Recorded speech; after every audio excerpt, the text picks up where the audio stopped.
Сиздер үчүн бекер мастер-класс. Бул рецептти сактап албасаңыз болбойт, анткени көпчүлүгү мастер-класстарды сатып жатышат. Менин авторский рецептим.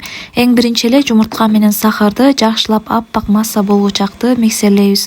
Андан соң суу, май жана сүттү кошуп миксерлеп алабыз дагы.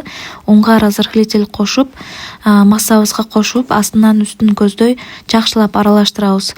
Формабызга салып, кызыган духовкага бышканча коюп коебуз. Бисквит муздаганча кремин жасайбыз. 1 жылток жана сүттү куюп аралаштырып алабыз дагы. Сахардан салып, отко коюп кайнаганча аралаштырабыз.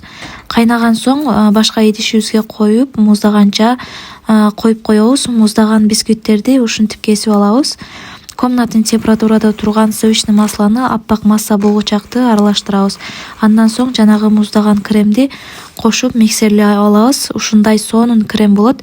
Кесип алган бисквиттерди сүткө пропитка кылып алабыз, четтерине крошки кылып алабыз жана даяр болгон кремди ушинтип кооздоп чыгабыз. Кооздоо өзүңүздөрдүн фантазияңыздарга жараша кооздой берсеңиздер болот. Мен болсо жарымына краска кошуп койдум. Эгерде бул рецепт сизге жаккан болсо сөзсүз түрдө мага каттала кетиңиздер жана лайк басканды да унутпаңыздар.